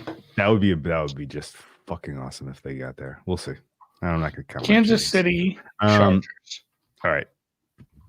I think the Chiefs are underpriced in this game. I don't think Easton Stick should be a 3.5-point favorite. And I don't think the Chiefs with Blaine Gabbert are a pushover. I think there's no practice for Chris Jones. He may not go. No practice. I'm doubting we see Kelsey. They desperately should not play they Kelsey. Should put him on bubble wrap. Rashee Rice, no practice. Pacheco, no practice. That's kind of the 4 that I think are probably unlikely. But still, I'm fine with Blaine Gabbert. He said out loud, he said Tony, Justin Watson, or Justin Ross, and somebody else we're going to play a lot. So it's tough because it's been a Chiefs team that's been on the decline for most of the second half of the season, and now you get the backups, but it's Easton Stick. Yeah, Easton Stick is legitimately, I don't know exactly what the Chargers are playing for that they're 3.5-point favorites. Did you see them against the Broncos last week? They were awful. That's what I'm saying. Terrible. It was people. I was so mad that everyone was just piling on like Stidham's an upgrade. It's like, no, but this is still a bet. Like, I hate that I disagree with you, but I agree with the bet because only laying 3 versus Easton Stick seems kind of silly. I don't know if I knew it with with what the Chiefs are putting out there right now. Okay. Let's talk a different topic then about the Chiefs. Extremely mixed feelings here. Like, I could feel like I'm going to do my goddamnedest not to talk out of both sides of my mouth. Okay. The Chiefs are an absolute mess on offense. Pat Mahomes is performing at a level that I didn't think was possible poorly, particularly lately. I don't know what's going on. That said, he's Pat Mahomes. He is now not just like the clear best quarterback of anyone playing in the NFL, but the like clear most experienced, right? And that matters in the playoffs, right? The ability to just kind of be able to execute at the quarterback position in a playoff environment is a learned skill. And he's got the strongest resume of anyone competing by a lot. And he did it right? Immediately. When that was that Texans game, that was very early in his career, all things considered. He got 24-0. Yeah, absolutely. And so a lot of his success came at home. And this year he's going to have to kind of go through the learning curve of doing it on the road, right? Brady's first kind of hiccups in after they won the 3 Super Bowls in 4 years. And then the next year they finally lost like Jake Plummer in Denver. Remember that game where Ben Watson like ran down Champ Bailey on the pick six and knocked the ball out of bounds? But it was such a like crazy play. I think they called it a touchdown instead of a touchback. It was Broncos Patriots playoff game, probably 2006. It should have been a touchback, but I think they called it a touchdown for Champ Bailey. Anyway, I digress. That's kind of like the era we're in for Mahomes, where Brady had to go on the road and try to get wins, and he stumbled against the Broncos. And then the next year he sucked against the Chargers, won anyway, and then blew a lead against the Colts on the road. But that's kind of the era that Pat Mahomes is entering now, which is you didn't play well enough in the regular season to have home field, so now you got to do it on the road. He's doing it with a better defense, and there are still very good plays in the Andy Reid playbook, and there are still Travis Kelce potentially elevating his level of play because it's the playoffs. Like, there's still Chris Jones out there, who's one of the more dynamic defensive players. Like, there's enough to kind of for me to buy into the Chiefs being able to do it, right? They are absolutely in no way, shape, or form like eliminated, right? Durso has it. They need to start cheating. They need to start cheating. They should. What are they waiting for? You ain't cheating, you ain't trying. Where I'm going with all this is that basically you cannot discount the Chiefs' chances this year because of Mahomes, even though they have sucked, especially recently, right? Their bet right now, or their price right now for the AFC is like plus 440, or it was today. And I bet some. And it was a very straightforward reason why, right? It wasn't like a huge edge. It wasn't like my numbers on them and my model blah blah blah said this. There's a big asymmetry of price right now, which is 35-40% chance that the Dolphins beat the Bills. Bills could be out of the playoffs entirely, or at least on the road for 4 weeks. Right, good night, Julian. Right. That outcome alone, with nothing happening at all for the Chiefs, could provide equity. Do you agree with that? Yeah. Getting like the Steelers into the playoffs, that provides everybody equity. Yeah, absolutely. And they're stuck in the 3 seed. But I do think there are whiffs of Ravens being a little bit of a paper tiger in some ways. Yeah, it looked like it last week. They pay Andy. You know what we call this? You know what we call it when you have your best 2 games of the season on December 25th and January and December 31st. We call it peaking too early. Now you're just talking your book. You're just talking your book. Now I'm just being a troll. No, for sure. Like, I'm literally trolling. I'm trolling. I would not like going to Baltimore. I think your ticket's dead. No, then you need them to screw it up in the playoffs. Like you know who you need to go to Baltimore and take care of business? Joe Flacco. Yeah. God, Flacco in the AFC title game. No, yeah. I think there is a world, because like don't get me wrong, love Lamar for everything he does that is amazing to watch on the football field. He is my favorite player. I don't think there's really any doubt about that. And I've been on record for multiple times, right? His playoff nerves are fucking weird, man. That game They're against weird. Tennessee, it looked like he looked like a scared little boy at times. Like some of the decision making he made with the ball, the fumbles, the fourth downs. I mean, honestly, that game could have gone a lot of different ways if just a couple of those fourth downs don't. Everything fell the wrong way. Everything went the wrong way, and that kept them from having a chance to come back. But the fact of the matter was, Lamar performed poorly that day. He was nervous, right? Flash forward a year, very, very lucky to beat Tennessee on the road. Like literally, Mike Vrabel handed them that game with some absolutely god awful. I got a trump card for this though. Okay, and then wrong. Really quite a poorly executed attempt at beating a Bills team that was sucking in Buffalo, and ultimately, like the tying touchdown, game tied touchdown was right there.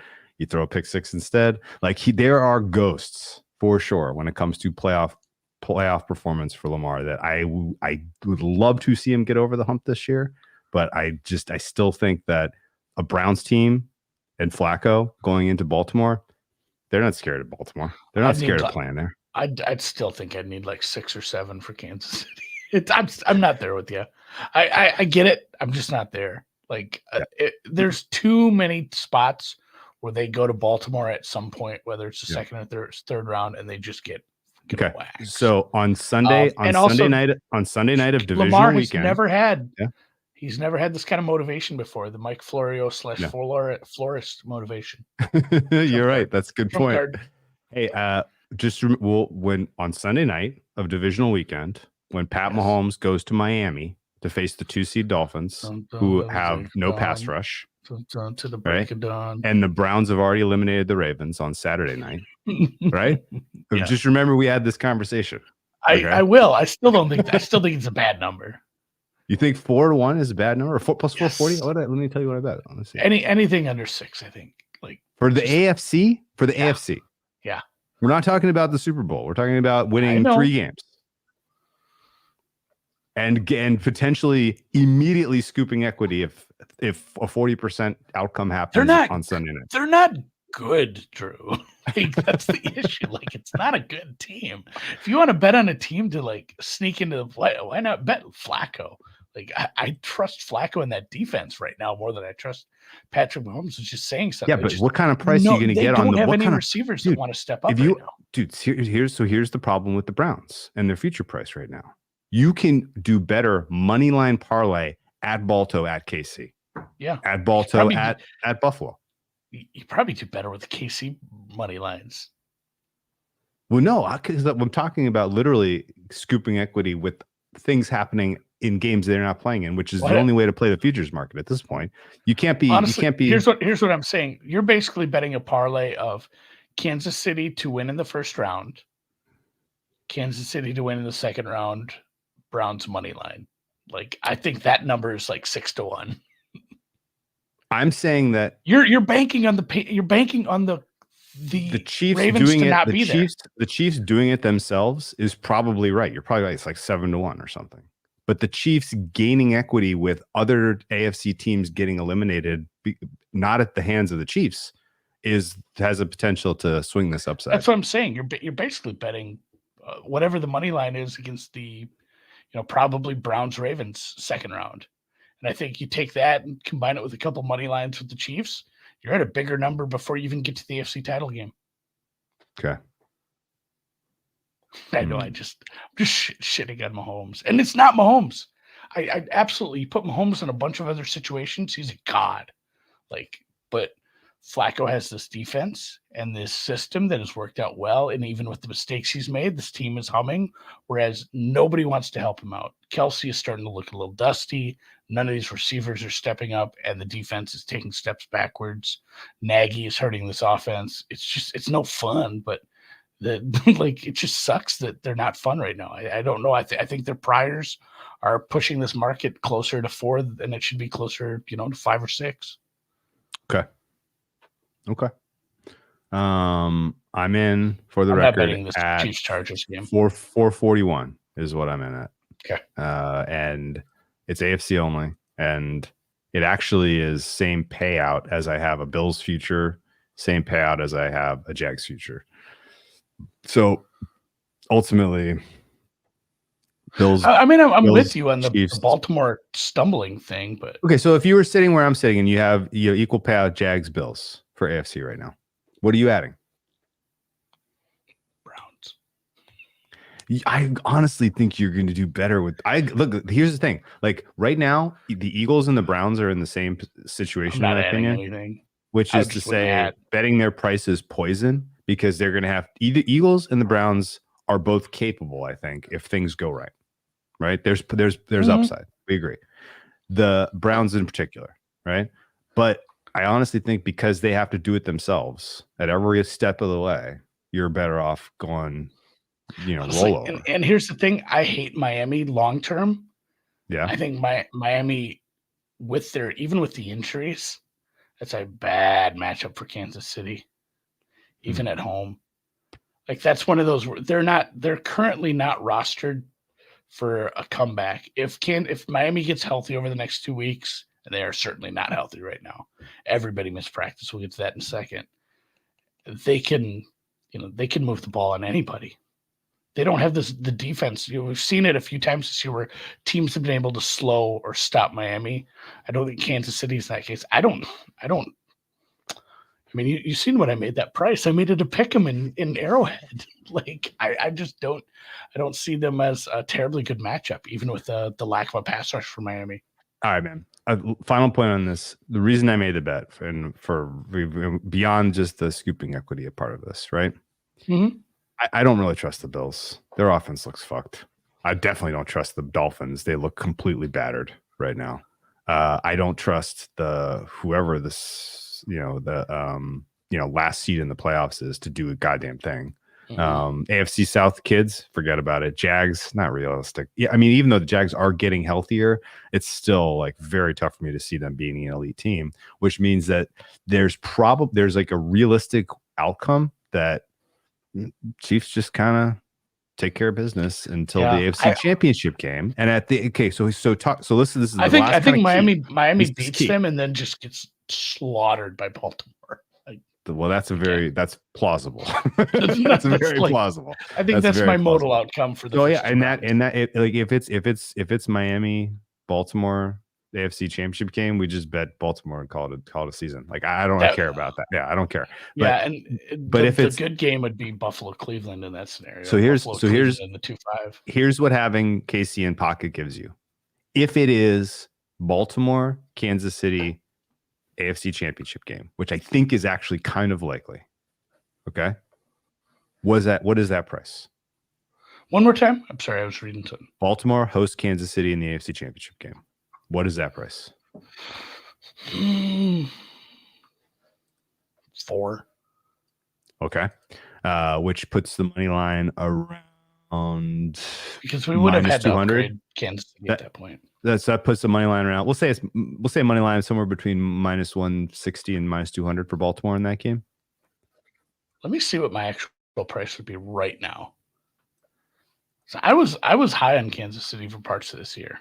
In Baltimore, I make it 5.5. Okay, but what you think market? Well, I know what you make it, but what do you think market? Market's probably 4.5.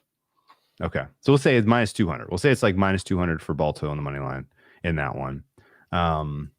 Decent chance if Casey gets there with fireworks, then we're talking shorter for sure. I don't know that there's a world where Casey gets there and people are like, yeah, you got here, but you're still we have the same opinion of you as we think of you now. You're terrible, right? Like I think there's almost certainly a likelihood if they get there, it gets upgraded.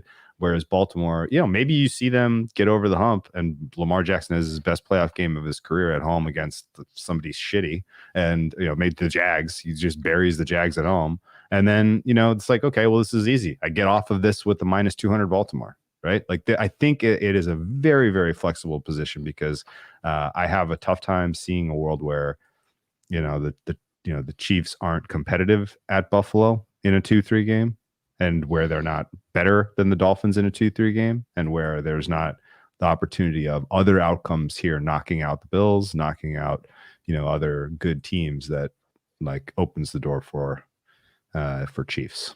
Sure. The disaster scenario in this is that the Dolphins lose to in the 2-7, and then that team goes to Baltimore and gets baptized, and then the Browns go to KC and beat the Chiefs, which I think is plausible. So yeah, that's the nightmare. Browns in Kansas City. I have Kansas City 4.5. Okay. That was worthwhile talking that out. Thank you for your input on that. I didn't. Better than talking about this game. All right, the creme de la creme. Yeah, the Buffalo at Miami game. Yeah, these timestamps are going to look weird when anyone looks like, did they seriously talk about the Kansas City game for 20 minutes?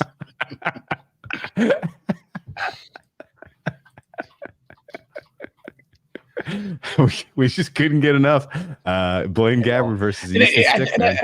I think we're so stuck on where we've been for a couple of years with Kansas City, and even earlier in the year when this defense looked really good, and some of the injuries at linebacker and some of the play in the secondary just hasn't been as good. Because somebody mentioned they played Miami before. Like they looked good against Miami in the first matchup. Yeah, the Chiefs will have the fourth best defense in the AFC now. Back to where they were. And if the Dolphins had a full strength defense, the Chiefs would have the fifth best defense in the AFC playoffs. So the Chubb injury was not great. Not good. And what's funny is that the Dolphins defense, as beleaguered as they are, still has me into this under because Bills offense is like probably the most overrated single unit right now. Little Fugazi. Little Fugazi? Little smoke and mirrors. What do you make of that? You agree with that, right? It's been this team all year where it's almost like the Chiefs to a certain extent. Like we're used to a certain level from, in Kansas City, it's been whoever Patrick Mahomes throws the ball to the most. In Buffalo, it's been Diggs and Allen. And we're used to a certain level. And we've seen a few games, which is like, what is this? Like, what are they doing? And, we gave them their flowers for the game that they just ran. But it's like, well, if that's how you're going to win, just do it. Because it's clearly just working. Yeah. But that's not going to work against everybody. They're going to need to get back to some sort of level of Allen playing like he has over the past couple of years, especially, late season playoff Josh Allen. And yeah, it feels like him and his receivers as a whole are just not on the same page for big chunks of the game. And, this is crazy that the third Super Bowl favorite, or what are they? Pretty much like they're right up there, fired their OC in the middle of the year. Amazing. They could be a 2 seed. How many 2 seeds have ever fired a coordinator during the year? It's been a very, very strange year. Obviously, the defense had a lot of issues in the secondary between the corners and the safeties, and they lost their linebacker. They lost a pass rusher. This defense is, the analogs to Kansas City are heavy. This is a defense that we thought could be a lot better. It was at certain points. Now we're kind of at a lower level again. Getting a little healthier, though. Getting some corners back. Daquan Jones some pieces back. Yeah. Russell Douglas. Von Miller might as well retire. Is Russell Douglas an all-pro? A little bit of a renaissance after the trade. He's looked good. Yeah. Yeah, I ran numbers on this, and I hadn't really accounted for Miami injuries yet. And I'm like, I have like Bills -1.5. What's up? And like, the entire Miami offense might not play here. Like everybody. It's early. It's just Wednesday. Like we don't know what's going to go on with some of this stuff. But Achane has a rib injury now with his toe. Mostert didn't practice. Armstead never practices. Xavier Howard didn't practice. Obviously, Achane didn't practice. Tyreek's house burnt down. It's a kind of a goofy spot where both of these teams have something to play for, but there's a possibility we get to this game and they both have playoffs locked up. I'm not saying that you would ever dog it when you have the chance to get a 2 seed rather than a wild card, but maybe a chance to dog it late if you're getting the shit kicked out of you. Like just pack it in a little earlier than maybe you normally would. Kind of don't have a lean here, I guess, without the injuries. Knowing who plays for the Miami offense is super important. Yeah, there's reports that Tyreek has the ankle is still a problem.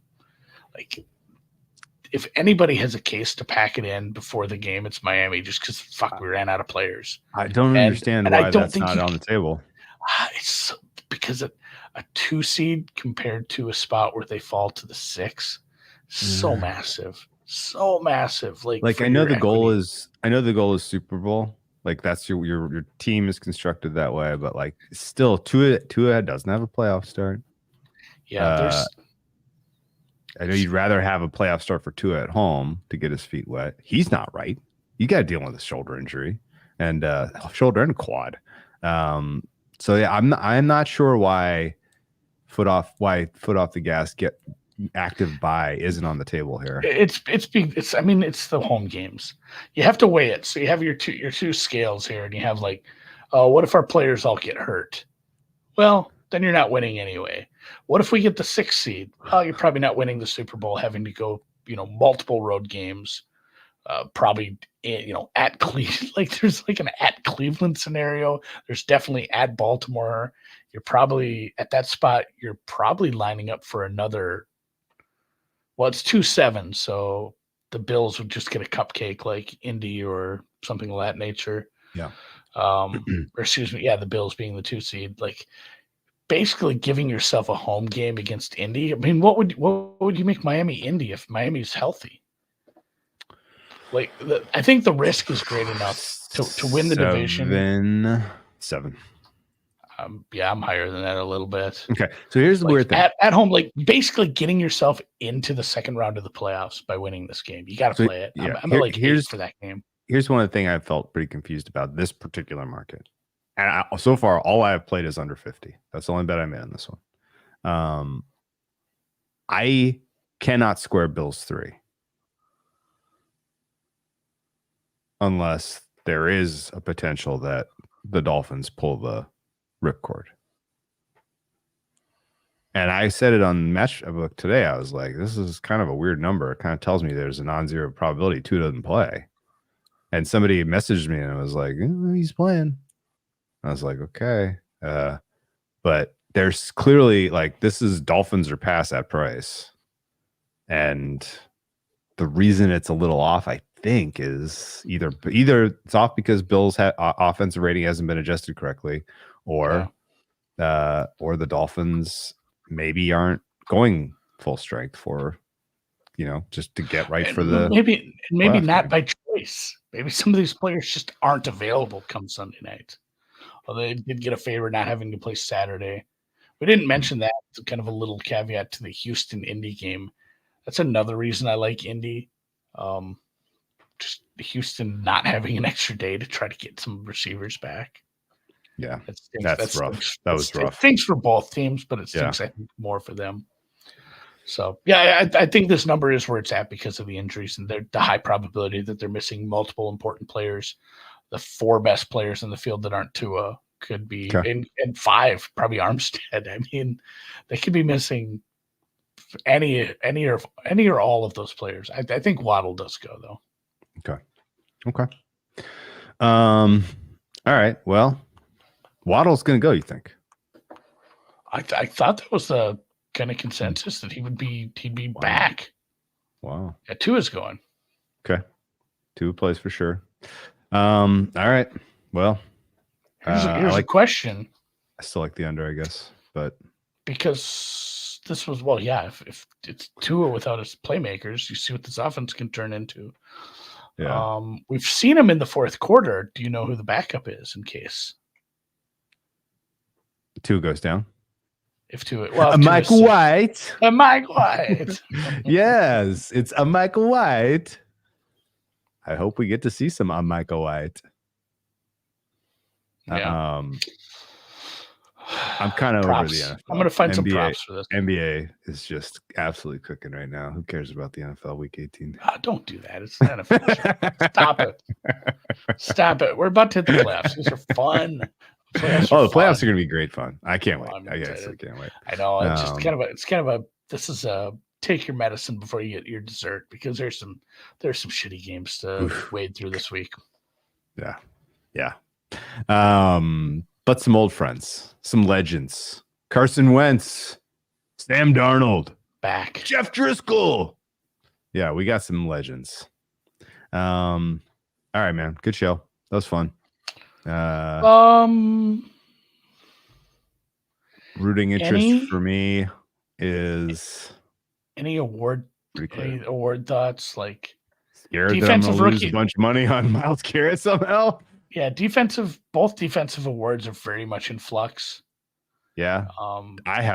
Look, D-Roy is very, very tough because there's no name brand recognition for most of the players who probably deserve consideration. And so who's the guy from the Rams that caught steam today? Turner? Kobe. Was it Kobe? Kobe Turner? Is that his name? Yeah, that's what I'm saying. Did you know when you heard that name was steaming, did you know that he was a Ram? A little bit, because people had mentioned, but only because people had mentioned like betting him last week. Okay. Like Will Anderson with a big game can step in. Obviously, we said TJ or Micah can step in and win the defensive award. I think, like, outside of Puka plays and has like 300 yards. I mean, Stroud's playing. I think that's probably locked up. Lamar, obviously, you've seen what those numbers are. Coach of the year is probably locked up. And then, I mean, you've been on about this all year. Just like, people are going to take the easy way out and vote for DeMar. And not only that, but the people that won't are going to be split between Flacco and Baker, probably. Yeah. They're just the fact that Baker and Flacco coexist only strengthens DeMar, because anyone who wants to go a different direction is probably going to be split. Yeah.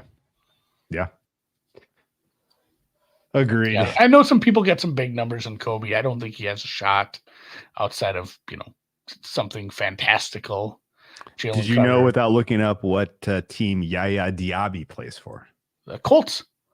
He's a Buccaneer. I thought I had who's I was thinking of Rock Ya-Sin. Yeah, who's not with the Colts anymore. What did the Pirate pay to have his ears pierced, Andy? I don't. Is this like a bad dad joke? Yeah. A Buccaneer. A Buccaneer. Why didn't I miss that? Secret team total. We didn't have a pod play, did we? God. What was some totals that we liked? I mean, Finn's team total under. I had kind of like the Bears team total over. You want to just go full hot fade Joe Barry? I'm looking at week 17. That's why I know this makes sense. I would advocate Bears team total over. I would advocate I like that over. Texans team total that's gonna under. Be like 21. I would advocate Bears team total over. Let's rock Bears team total over. One last ride for Justin Fields before he is name a team. It sounds like Falcons are in the mix. Panthers, Falcons. Falcons would be fucking fun. Really fun. That actually would be super fun. Really Falcons with a different coach. Ooh. Cards over 21. You know what? It's going to be all of them, but I think Bears is the official one. Yeah, that checks out. Alrighty. Good luck, man. We'll see you Saturday night, guys. Saturday night. No Thursday night games. So we won't. No Monday night games. So only 2 halftime streams this week. But we will see you Saturday night and Sunday night for some fun halftime talk. Okay. Enjoy it. Hit the thumbs up on the way out. Thanks for listening. If you have anything, if we said anything you vehemently disagree with, that's what the internet is for, yelling at us. We look forward to your level-headed and respectful comments. Mm-hmm. As always, you guys are great. I'm going to hit the music.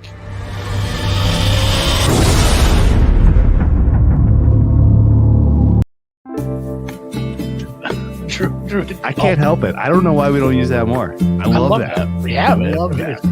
We have that license. Love it. I mean, you can't mix it into the middle of the show because it doesn't make sense. But right at the end, why not? Surprise! What if we did mix it in the middle of the show, just randomly? That's when we need. I'm going to look at how to make that and do it. We could also come up with like an interlude sound just so people know when we're changing games.